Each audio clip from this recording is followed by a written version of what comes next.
Hello friends, corona virus का impact हमारे देश की इकोनॉमी पर, विश्व की इकोनॉमी पर बहुत ज़्यादा पड़ रहा है, जिसकी वजह से बहुत सारे बिजनेसेस ऐसे हैं जो लॉस मेकिंग हो गए हैं और लोगों की जॉब्स भी जा रही हैं। लेकिन इसके बावजूद भी कुछ ऐसे बिजनेसेस हैं जो ग्रो कर रहे हैं, जिसमें जॉब अपॉर्चुनिटीज़ भी बढ़ रही हैं।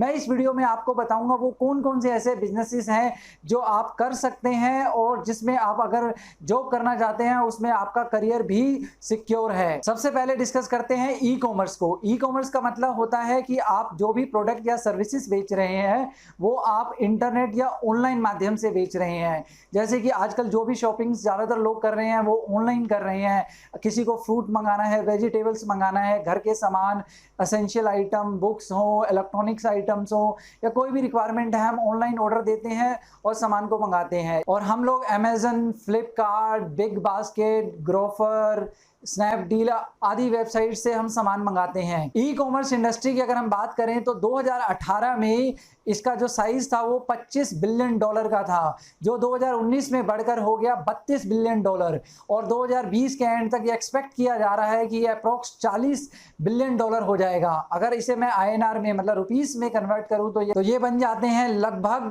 3 लाख करोड़। इसका साइज जो है लगातार बढ़ता जा रहा है, इसकी ग्रोथ बहुत ज़्यादा है। इसका कारण भी है, इसका कारण ये है कि आप अगर अपने नॉर्मल बिजनेस की बात करें, जब आपका शॉप खुली हुई है तभी आप कमा सकते हैं। अगर जिस दिन आपकी शॉप नहीं खुली हुई तो इसका मतलब आप सेल नहीं कर सकते। लेकिन ऑनलाइन में क्या है, आपकी जो शॉप है वो 24/7 ओपन हो जाती है और इसकी जो स्केलेबिलिटी है, मतलब आपका जो बिजनेस है वो एक एरिया तक लिमिटेड होता है जब आप नॉर्मल बिजनेस करते हैं। लेकिन ई कॉमर्स में क्या है, आप चाहे तो इंडिया में या इंडिया से बाहर भी अपने बिजनेस को एक्सपेंड कर सकते हैं। जब आप टेक्नोलॉजी को यूज करते हैं तो आपकी कॉस्ट भी कम हो जाती है और जो आपकी प्रोसेस है वो भी फास्ट हो जाएगी, क्योंकि आप डिजिटल चीजों को यूज कर रहे हैं। नॉर्मल शॉप में आप डेली कस्टमर आता है, उसको आप अपने प्रोडक्ट दिखाते हैं, सेल करते हैं। लेकिन ऑनलाइन के अंदर आपने एक बार अपने प्रोडक्ट को लिस्ट कर लिया, अपनी वेबसाइट पे डाल दिया, उसके बाद आपको बार बार कस्टमर को दिखाने की जरूरत नहीं है। वो उसी में से ही प्रोडक्ट को देखेगा, सिलेक्ट करेगा और खरीद लेगा। हो सकता है आप घर पे सोए हुए हैं और आपके प्रोडक्ट बिक रहे हैं। यही जादू है इस ई कॉमर्स इंडस्ट्री का। आपका बिजनेस चाहे किसी भी चीज का हो, आप ये फोकस कीजिए कि मैं उसे ई कॉमर्स में ला सकूं, मतलब मैं उसे ऑनलाइन ला सकूं। अगर आप इसे ऐसा करते हैं तो इन फ्यूचर भी आपको इसका बेनिफिट मिलेगा, क्योंकि ई कॉमर्स इंडस्ट्री लगातार ग्रो कर रही है। नेक्स्ट है हमारा ई लर्निंग। ई लर्निंग मतलब ऑनलाइन एजुकेशन।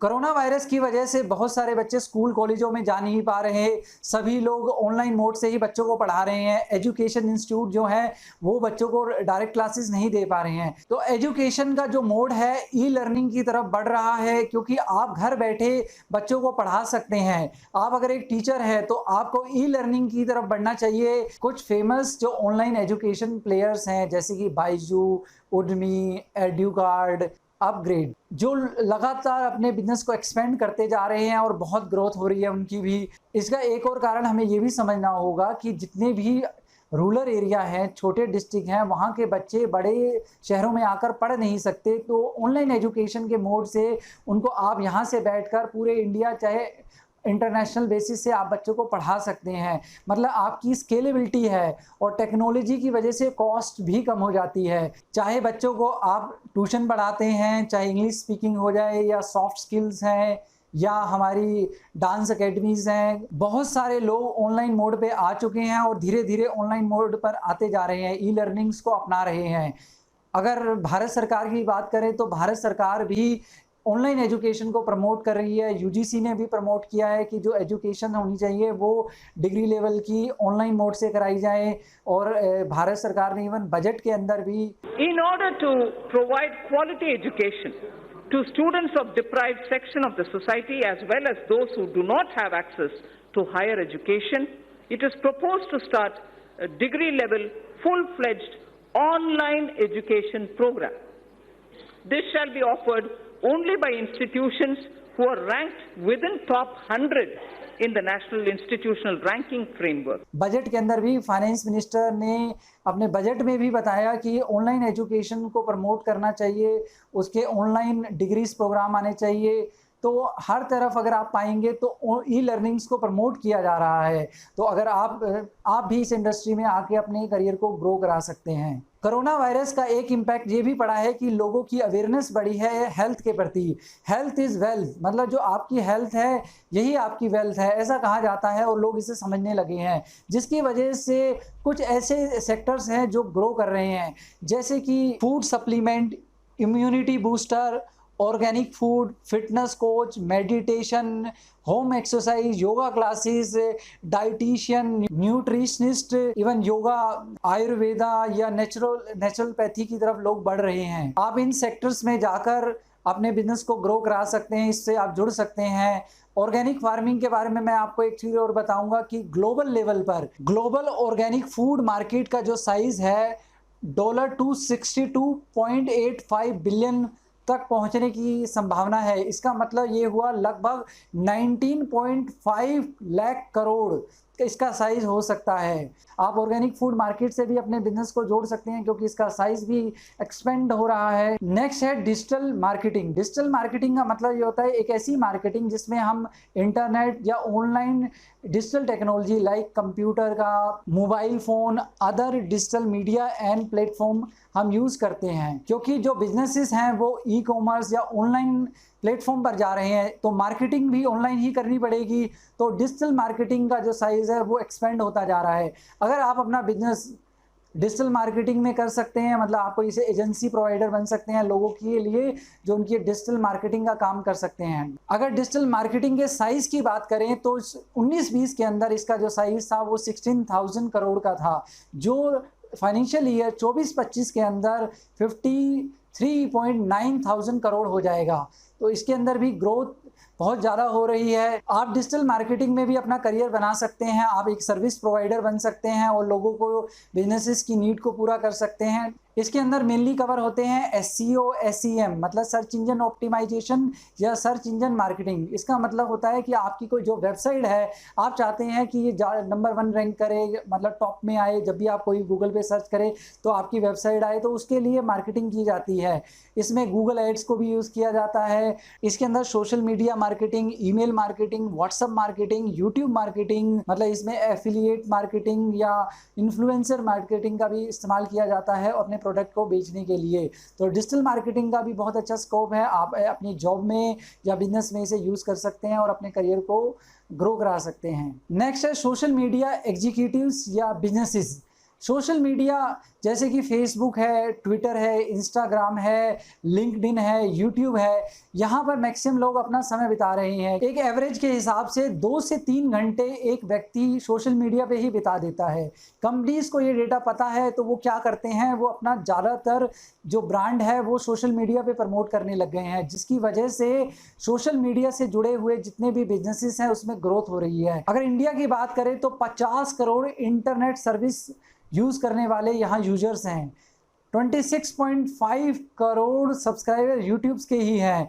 फेसबुक पर जो कंटेंट है वो वीडियो में ही आ रहा है, मतलब फिर लोग सोशल मीडिया पे ज़्यादा से ज़्यादा समय बिता रहे हैं, वहीं से उनकी बाइंग इन्फ्लुएंस होती है। बाइंग यहाँ मतलब है कि जो ज़्यादातर वो परचेज करते हैं वो सोशल मीडिया से इन्फ्लुएंस हो रही है। एक डेटा के हिसाब से 75% जो बाइंग्स डिसीजन है वो सोशल मीडिया से गवर्न हो रहे हैं, मतलब उससे प्रभावित हो रहे हैं। तो कंपनीज़ को चाहिए कि कोई ऐसे एग्जीक्यूटिव्स हों जो उनके ब्रांड को सोशल मीडिया पे प्रमोट करे, उनको ऑडियंस को वहाँ इंगेज करे, उनको किसी तरह के क्विज से या किसी भी तरह से कंटेंट देकर, पोस्ट देकर इंगेज रखे और उनका ब्रांड इस्टेब्लिश हो। तो इस तरह की जॉब्स की भी मार्केट बढ़ रही है, साथ में ऐसे फ्रीलांसर्स की या सर्विस प्रोवाइडर्स की भी डिमांड मार्केट में बढ़ रही है। तो आप भी अपने करियर को इस एरिया में देख सकते हैं। टेक्निकल जॉब्स और बिजनेसेस। भारत सरकार ने 59 चाइनीज़ ऐप्स को बैन कर दिया, जिसमें सबसे फेमस है TikTok, SHAREit, WeChat, UC browse. तो इससे हो क्या रहा है कि इंडिया के अंदर एक और मार्केट डेवलप हो रही है इंडियन ऐप्स की। तो अगर आप ऐप्स बना सकते हैं तो आपके लिए गोल्डन अपॉर्चुनिटीज़ है और इसमें आप ग्रो कर सकते हैं। और इसके साथ साथ क्योंकि देश डिजिटल हो रहा है तो जो वेबसाइट डेवलपर्स हैं, सॉफ्टवेयर डेवलपर्स हैं, उनकी डिमांड भी बढ़ रही है, जिसकी वजह से जो साइबर सिक्योरिटी मतलब जो साइबर क्राइम्स है उससे बचने के लिए जिसमें भी एंटीवायरस या साइबर सिक्योरिटी के बिजनेस भी आते हैं, उसका भी बिजनेस ग्रो कर रहा है। साथ में blog writer, content writer, proof reader, language translator, क्योंकि लोग वीडियो देखना ज़्यादा पसंद करते हैं तो वीडियो से रिलेटेड एडिटर्स की भी रिक्वायरमेंट बढ़ रही है मार्केट में। आप चाहें तो इस अपॉर्चुनिटी को यूज कर सकते हैं as a freelancer, full time, part time या as a service provider join कर सकते हैं, जॉब में ज्वाइन कर सकते हैं और अपने करियर को ग्रो करा सकते हैं। क्योंकि देश डिजिटल हो रहा है, कोरोना वायरस ने हमारी इकोनॉमी पे तो बहुत इंपैक्ट डाला ही है, लेकिन कहा जाता है every cloud has a silver lining, मतलब हर निराशा के अंदर भी एक आशा की उम्मीद छिपी होती है। इस निराशा वाली परिस्थिति के बीच में बहुत सारे बिजनेसेस जो मैंने आपको बताया ये ग्रो कर रहे हैं। आप इसमें अपना करियर बना सकते हैं, ग्रो कर सकते हैं। अगर आप नेगेटिव की तरफ सोचते रहेंगे तो आपको हर तरफ नेगेटिव ही मिलना है, लेकिन अगर आप संभावनाओं की तरफ देखेंगे, संभावनाओं की तरफ अपना ध्यान लगाएंगे तो ग्रोथ के लिए बहुत सारे बिजनेसेस हैं। मैंने इंपॉर्टेंट बिजनेसेस इसमें डिस्कस किए हैं जिसमें आप जाकर अपना करियर बना सकते हैं।